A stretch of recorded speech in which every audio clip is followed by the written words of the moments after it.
Alrighty, hello, ladies and gentlemen. This is your girl Mitzi, and this is Mitzi. Let's think about it. We have a special guest here today. We have Terry. He is going to be speaking to us in regards to a motivational check. Because let's be honest, we all need that motivational reminder. So, Terry, why don't you go ahead and take it away? Well, Mitzi, thanks for having me on. I'm really looking forward to talking with you today. I'll give you the condensed version of my life. I am the oldest of three boys, grew up on the south side of Chicago. You can't tell this from looking at me, but I'm 6'8" tall. And I played basketball in college at a military school in South Carolina called the Citadel. When I graduated from college, I moved home to find a job. I'm really going to date myself now, but this was long before the internet was available to help people find jobs. So, I was kind of all set to make my mark on the world with my newly obtained business administration degree. And I look back now and realize I didn't know anything about business just because I had a degree. Fortunately, I was able to find that first job in the marketing department at the corporate headquarters of Wendy's International, the hamburger chain. Unfortunately, I ended up living with my parents for the next 3.5 years as I helped my mom care for my father and my grandmother, who were both dying of different forms of cancer. Professionally, as I said, I started out in Wendy's. Then I became a hospital administrator. And then I made a major pivot in my life and became a police officer. And I ran a beat in a marked car in a uniform. I was an undercover narcotics investigator. I was a SWAT team hostage negotiator. I started my own school security consulting business, coached girls high school basketball, published my first book in 2020. But for the last 10 years, I've pretty much been dealing with a very rare form of cancer. And then I guess just finally, my wife and I have been married for 28 years. We have one child, a daughter, who's a graduate of the United States Air Force Academy and is an officer in the new branch of the military, the Space Force. Wow, that's very impressive. Very impressive. I was reading up on your little memoir that you sent me, and it seemed like kind of how you said you had to reinvent yourself multiple times. And with what you just said, it sounds like you really did have to reinvent yourself each time. And I guess my next question is, what really motivated you to reinvent yourself? What made you take that step to realize, you know what, this is a good time to change the script. This is a good time to do something different, because everybody has to ask themselves that question in one way or another in their life. But how did you have to ask yourself that? That's a great question. And I guess, if you look at my resume, my first two jobs were in business. And I always felt, and I guess the answer to your question is, I think you really have to kind of look at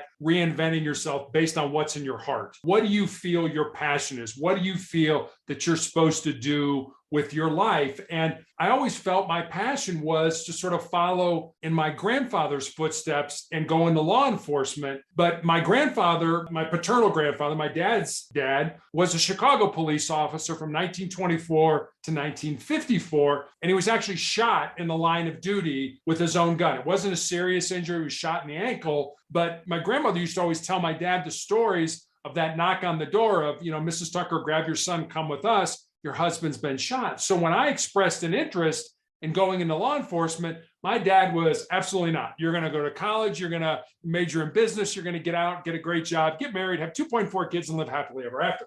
But that's what my dad wanted me to do. That's not what I felt my passion was. The problem was when I graduated from college, my dad was sick. He was dying of cancer. So I had a dilemma. And it was basically, do I say, sorry, Dad, I know you're dying, but I'm going to go blaze my own trail and be in law enforcement, or out of love and respect for him, I would go into business. And that's what I did.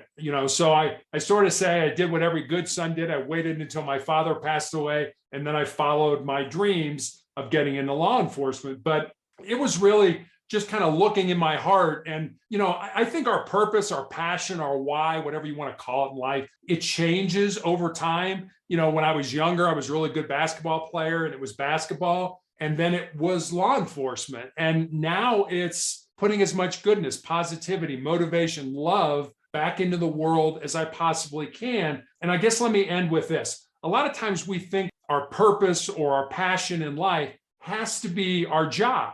And it doesn't. Your job could be over here. That's what you do to pay the bills, but your passion is to write or to coach or to volunteer or whatever you feel it is in your heart. And I always say, especially to young people, if there's something in your heart, something in your soul that you believe you're supposed to do, but it scares you, go ahead and do it. Because at the end of your life, the things you're going to regret are not going to be the things you did. They're going to be the things you didn't do. And by then it's going to be too late to go back and do them.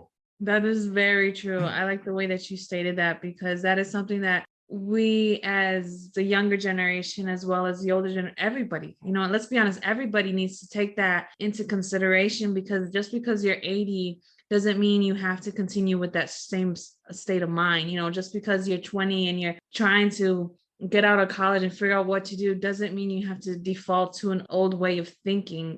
So I thank you for bringing that to our audience's attention, because I don't know how many times I've said that in different podcasts, but thank you. And one thing that really gets to me is that you can have motivation, but no matter how much motivation somebody can have, it means nothing without any discipline along with it. And I was reading your quote today on your website, and it really stuck with me. And I thought that was really nice, because I feel like there are a lot of people who have motivation and who have goals, but yet they have no discipline to start those goals, and what would you recommend for people who just don't have that self-discipline to keep going to get to that point of where they need to be? Yeah, it's really hard. I mean, motivation will always take you so far. You have to be disciplined enough. And I guess the way I look at it is this: we are all born to do something in this world. I don't believe anybody just kind of comes down here and, oh, whatever. And if you look at, so many people in life live a casual life. And because of that, their goals, their dreams, their ambitions become a casualty of that unplanned living. You are absolutely right. If you don't have discipline, it doesn't matter how much motivation you have to get something done. And that's the hard part. That's sort of what, separates the people who make it from the people who don't. You could want something all you want, but if you don't have the wherewithal to continue to move forward and go after that thing, then you're never going to get it. And life owes us nothing. Everybody thinks, oh, I'm special. I got news for you. You're not special. You're unique. You have unique gifts and talents, but you're not special. And what you do with those unique gifts and talents should be to find the reason you were put on the face of this earth, use those unique gifts and talents, and live that reason.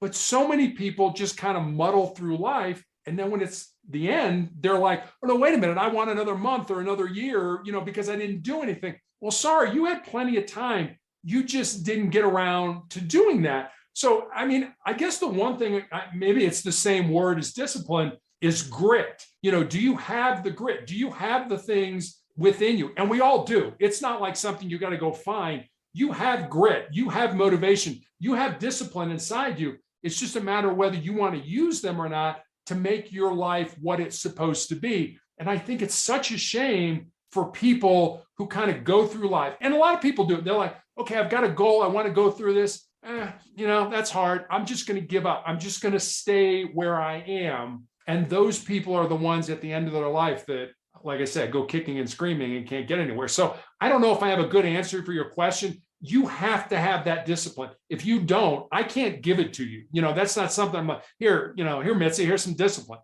You've got to have it. You've got to decide that what I want is bigger than the pain that I'm going to have to endure to overcome it to get it.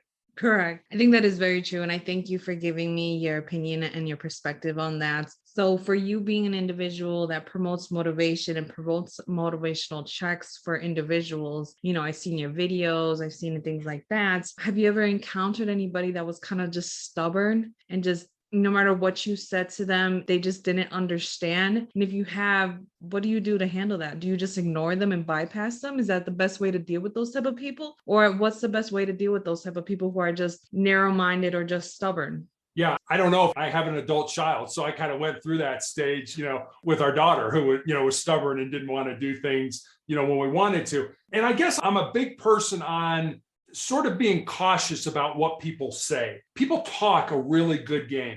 For me, it's, do you talk that good game? And do you also back it up by how you walk that walk? A lot of people will say one thing, but then do another thing. So, the way I look at it is I can give you thoughts, I can give you ideas, I can give you suggestions. It's up to you as to whether or not you want to embrace them. I was a high school basketball coach at a point in time, and it's like, if you don't think that I have the skills, the knowledge, the ability to teach this game, then, you're not going to trust me to be part of this team, and you're not going to do what I say. But if you trust me, then, if you're going to use my expertise, then use it. If you're not going to use it, then I guess you got to figure out how you're going to get to where you want to be in your life. And I'm not saying I have all the answers, but in a lot of cases, like I said, I've always believed this. Everything we need to be successful in life is already inside us. We just need to find it, pull it out, and use it to our ability. Now, I'm not saying that, from time to time, we don't need a coach or a therapist or somebody to kind of, tweak that a little bit and send us on the right path. But everything you need to be successful is already inside you. I mean, if you want to listen to me, that's great. You don't have to listen to me, but if you've come to me for suggestions or ideas or help, why did you come to me if you're not going to listen to what I say? So I guess I kind of look at it like, I'm going to give you suggestions. Now I'm going to watch what you do. If you don't do that, then you're just wasting both our times. Yeah, that's very true. It's kind of just a self-punishment for that person for just not taking that advice. You're absolutely right. And I was also reading in your memoir, what you provided me, you also stated that what motivates you is your faith. And I applaud you for that because I'm motivated by my faith as well. But you were also speaking about your 4 truths. If you don't mind sharing with the audience, what do you consider your 4 truths? Sure. The 4 truths are things that I guess I've developed mostly over these last 10 years, but certainly over my entire life. And I refer to them as sort of the bedrock of my soul. They're a good place to start to build a quality life off of. And in the 4 truths, each of them is one sentence. I have them on a Post-it note right here in my office that I see multiple times during the day. So they constantly get reinforced in my mind. So here's what they are. The first one is you need to control your mind or your mind is going to control you. Because I went to college on a basketball scholarship, I was a pretty decent player in high school, but I had 3 knee surgeries and that kind of slowed me a bit. And when I went back playing basketball after those knee operations, I remember my mind was putting all kinds of negative thoughts into my brain. Things like, you're probably a step slower since those operations, and college coaches aren't going to be interested in recruiting you. But I remember thinking, no, wait a minute, I'm still playing at an elite level, and coaches are still reaching out about the possibility of playing for their college or university. So I realized I had to flip that script. I had to, change the narrative that was in my mind. And if you think about it, our mind can hold one thought at a time. Why would you want to make that a negative thought? So that's the first one, control your mind. The second one is embrace the pain and the difficulty that we all experience in life and use that pain and difficulty to make you a stronger and more determined individual. Our brains are hardwired to avoid pain and discomfort and to seek pleasure. So to the brain, the status quo, the way things are right now are good. Don't mess with it. Just leave it alone. The problem with that is the only way we're going to grow, the only way we're going to get better, the only way we're going to improve is if we step outside those comfort zones and do things that make us uncomfortable. Now, I'm going to make a suggestion here because I try to do this every single day of my life. Do one thing every day. Doesn't have to be a big thing that makes you nervous, that scares you, that makes you uncomfortable, that's potentially embarrassing. If you do something every day, small things, when the big things in life hit us, and they hit us all, somebody dies close to us, we lose our job, we're living out of our car, we've all heard the stories.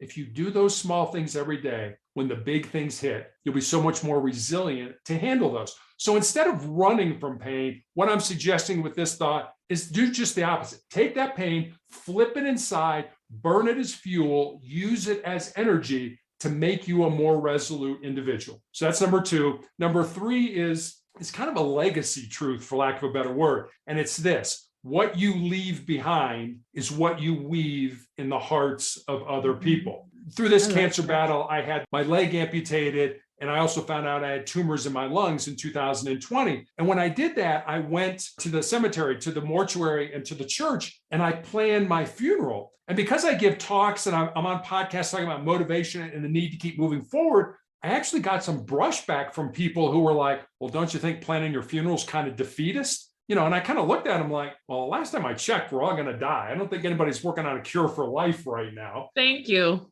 Everybody dies, but not everybody really lives. And I heard a Native American Blackfoot proverb years ago that went like this: when you were born, you cried and the world rejoiced. Live your life in such a way so that when you die, the world cries and you rejoice. That's what I want. That's what I'm looking for. That So gave me the that's number. chills. Yeah, no, it's a great, Like that. it's a great saying. It really is. So that's number 3. And then finally, number 4 is as long as you don't quit, you can never be defeated. And the way that resonates with me, I think it's pretty self-explanatory, but the way that resonates with me is this. Someday my pain, my cancer pain is going to end. May end through surgery, may end through new medication. Quite frankly, it may end when I die. But if I quit, if I give up, if I give into pain, then pain is always going to be a part of my life. Those are the 4 truths. Wow, thank you for that. That we're hearing it from your perspective and from your mouth makes it a little bit different from when I would just read it. Because when I read it, I was like, yeah, makes sense. Boom, no problem. But when you speak it and when you have stories to attach to it, it really puts it in a different perspective, and that's the reason why I have my podcast and I do my show is because of that right there, is that when you speak it in a different perspective from what you're reading and what you're used to obtaining information from, it sticks with you in a different manner. And I feel that that's what you're doing with Motivational Check. You're trying to help people finally get that motivational reminder that they need so that they can finally shift their perspective in a different way. Am I right? I think you're absolutely right. And a lot of times, it's kind of like everything in life.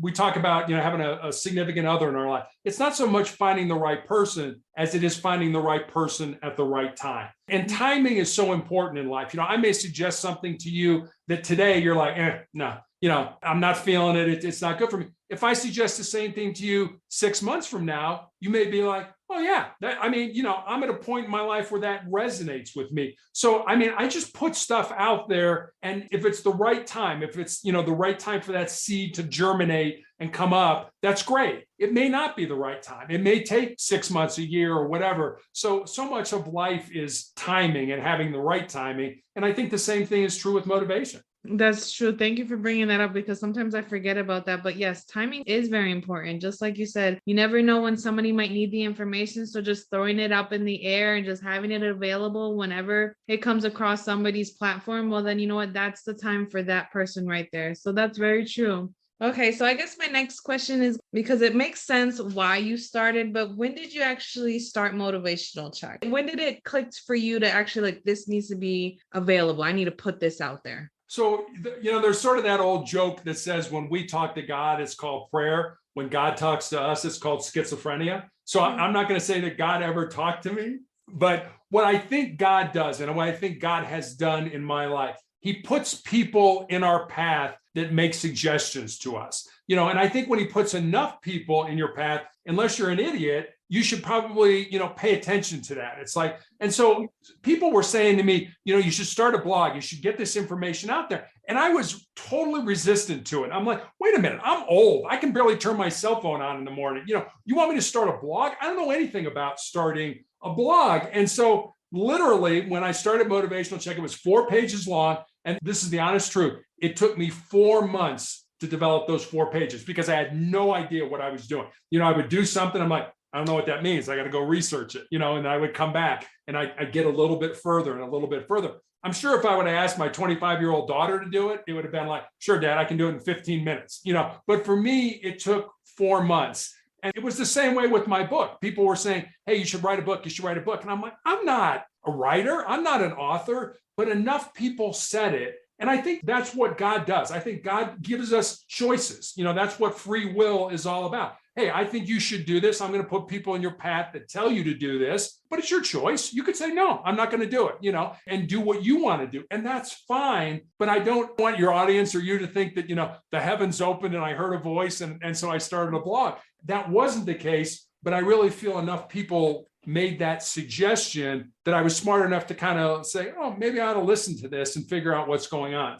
I started this blog. I knew what I wanted, but I didn't have a name. And so Motivational Check came from my police academy days when our defensive tactics instructor gave us that phrase. And he said, if you're at the end of your rope, you're tired, you're down, you don't think you can go on, just yell out Motivational Check. And the rest of the class would respond with we were the 84th recruit class with 84, just to let the person know that, hey, you're not alone. We're all in this together. We're going to get through it together. So just hang in there. And so I thought, oh, motivational check would be a good title for the overarching thoughts of what I want to do here, of just giving people, the ability or something to think about when I put up my thoughts for the day. Here's a thought, but if you notice, all the thoughts of the day come with a question. And that question is like, how can you implement this thought into your life? And, some people may just read the thought and move on.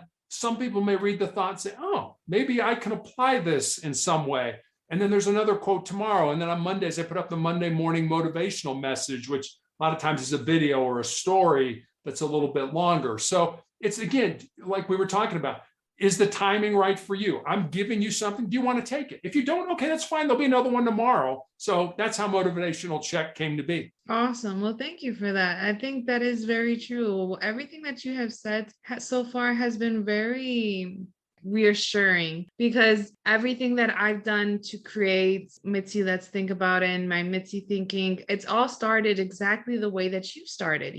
I just had tons of people just on my face about, oh, you should just share your opinions, share what you're thinking, just share what you have to say, because not a lot of people think like you, and you never know, there could be somebody who thinks like you, or there could be somebody who needs to think differently. And it was just like in my head, like, I pushed it off for probably like 5 years, because I just kept on telling myself, like giving myself excuses and excuses and excuses. So it's just like, I finally had to do that motivational check. Like, will I be able to live with myself knowing that I didn't do this, So I thank you, because it makes me feel reassured that I'm doing it the right way. Because let's be honest, we live life never knowing what we're doing is the right way. You know what I mean? We live our lives just like, okay, I hope it's the right way. I hope it's going to work. I hope this is the direction I'm supposed to be in. So it's not until you actually make that step forward that you actually realize it's exactly what you're supposed to be doing. So I thank you for that. I really do, because it just makes me feel like I'm doing what I'm supposed to be doing. Because to be honest,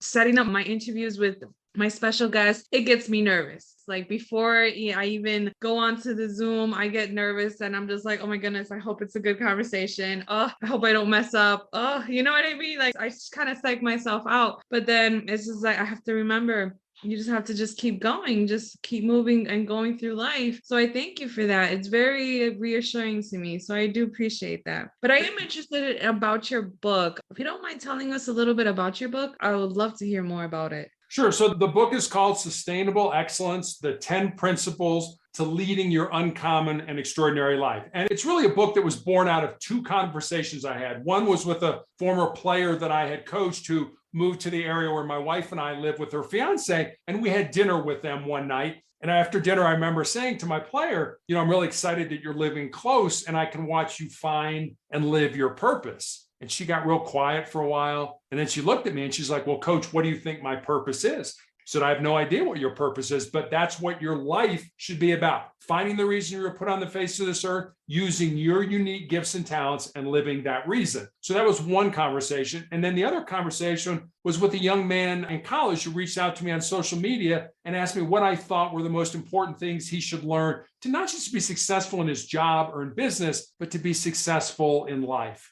And I thought about it for a while, and I didn't want to give him, get up early, work hard, help others. Not that those aren't important. They are incredibly important. But I wanted to see if I could go deeper with him. And so I spent some time and I wrote some notes, and eventually I had these 10 ideas, these 10 thoughts, these 10 principles. And so I sent them to him. And then I kind of stepped back and I was like, I got a life story that fits underneath this principle, or I know somebody whose life emulates that principle. So literally during the 3-month time period after I had my leg amputated and before I started chemotherapy for the tumors in my lungs, while I was healing, I sat down at the computer every day and I built stories, and they're real stories about real people underneath each of the principles. And that's how sustainable excellence came to be. So now I've got this book, and it was like, what do I do? So I was like, well, I got to sell books. I got to sell books. I got to sell books. And I was so glad I had a best-selling author over in the United Kingdom who kind of reached out to me, who I'd connected with on LinkedIn. He said, Terry, you're missing the point. Your job is not to sell books. Your job is to help people. If you help people, the books will take care of selling themselves.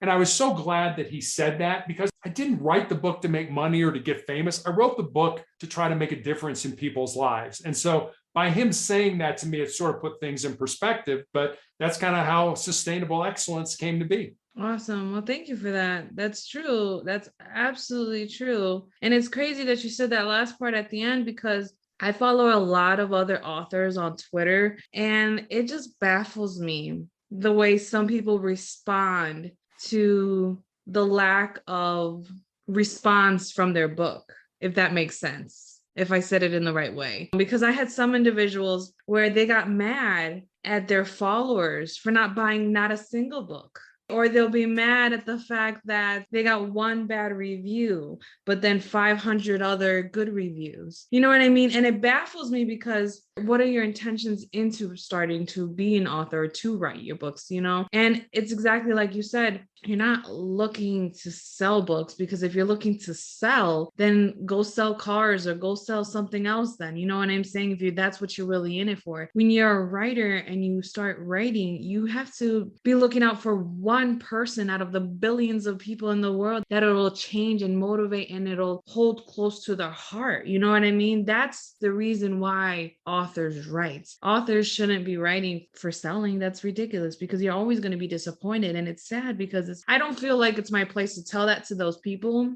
you know, because it's not my place, you know. But at the same time, it's like, I wish they would understand that, because then they would be more happier or feel more relieved when they publish a book each time. So thank you for sharing that, because if anybody out there who's thinking of writing, write, but don't get your expectations to the point where you're going to be the next J.K. Rowling. Yeah. I mean, I read an article a couple of weeks ago that said that 84% of Americans feel that they have a book inside them, whether it's a memoir or whether they want to write fiction, but less than 1% ever do write. Less than 1% ever, sit down and put pen to paper or, get on the computer. And people have asked me, well, how did you write your book? And I'm like, well, I had two rules.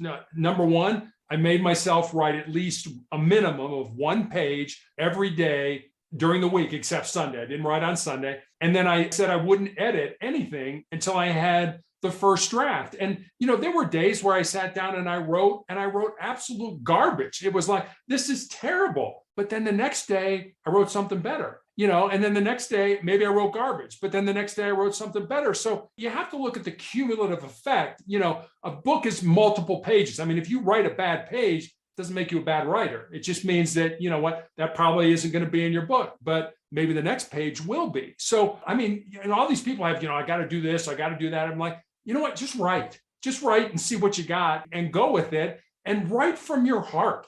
I mean, I think that's incredibly important. If you write what you know and you write from your heart, I don't think you can go wrong as an author.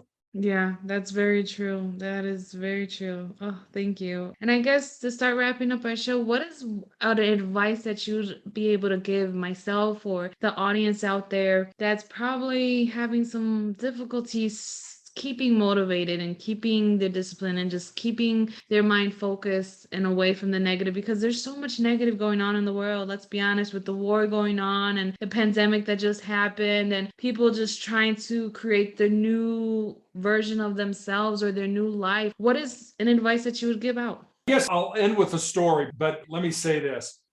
I see this all the time. People want to compare themselves to other people. I don't understand why. You're unique. You have unique gifts and talents. There's never been anybody like you in the world. There never will be anybody like you. So why are you comparing yourself to other people? Be the authentic, the unique self that you are. Now, I'm not saying you shouldn't look at other people and say, hey, I like that quality in that person, and I would like that to be part of my life as well. But don't try to compare yourself to other people, because that's just a disaster for, frustration in your life, because you're never going to be like that person. And the other thing is, you really don't know that person. You really don't know what's going on in their life. So let me end with this story, if I may. I've always been a big fan of Westerns growing up. I love cowboys and Indians movies. And, my mom and dad, when I was young, would let me stay up late and watch Gunsmoke and Bonanza and Wild Wild West. And I know your audience is like, I don't know what those shows are. That was old time stuff. But 1993, the movie Tombstone came out, and it was a huge blockbuster. It starred Val Kilmer as a man by the name of John Doc Holliday and Kurt Russell as a man by the name of Wyatt Earp. Now, Doc Holliday and Wyatt Earp were two living, breathing human beings who walked on the face of the earth. They're not made up characters for the movie. And Doc was called Doc because he was a dentist by trade, but pretty much Doc Holliday was a gunslinger and a card sharp. And Wyatt Earp, his entire adult life, had been a lawman. And somehow these two men from entirely opposite backgrounds form a very close friendship. And towards the end of the movie, there's a scene where Doc is dying at a sanitarium, a hospital in Glenwood Springs, Colorado, which is about 3 hours from where I live. The real Doc Holliday died at that sanitarium, and he's buried in the Glenwood Springs Cemetery. And Wyatt, at this point in his life, is destitute. He has no money, he has no job, he has no prospects for a job. So every day he comes to play cards with Doc, and the two men pass the time that way. And in this almost last scene from the movie, the two men are talking about what they want out of life. And Doc says, I was in love with my cousin when I was young, but she joined a convent over the affair. But she's all that I ever wanted. And then Doc looks at Wyatt and says, what about you, Wyatt? What do you want? And Wyatt kind of nonchalantly says, I just want to lead a normal life. And Doc looks at him and says, there's no normal, there's just life, and get on with living yours. Mitzi, you and I probably know people out there right now that are kind of just holding back. It's like, well, when this happens, I'll have a normal life. Or when that occurs, I'll have a successful life. Or when this happens, I'll have a significant life. What I would like to leave your audience with is this. Don't wait. Don't wait for life to come to you. Get out there, find the reason you were put on the face of this earth, use your unique gifts and talents, and live that reason. Because if you do, at the end of your life, I'm going to promise you two things. Number one, you're going to be a whole lot happier. And number two, you're going to have a whole lot more peace in your heart. Thank you. That is beautifully said. You guys heard it first from Terry. He said it. To have your peace, you guys just have to just keep moving forward and keep moving on. You know what? Just don't jump on the comparison train. Leave that train going. Let it pass by. Don't even look at it. Close your eyes when it passes. Put some blinders on. Because like he said, comparison will drive you crazy, absolutely crazy, to the point where you will lose yourself. And let's be honest, the point of us is not only to find ourselves, but to be the best version of ourselves so that other people can be the best version of themselves, So thank you, Terry, for your words, for your perspective, for sharing your website and your blogs and your book with us. And for anybody who needs that motivation, or who needs to just figure out where their next step is, go check out Motivational Check. I have the link on mitzythinking.com. It's under his picture, a handsome fella with a little picture. You'll see it's there under special guest. He's our man. He'll be the one to help you along the way. So thank you guys, and stay tuned for more. Bye.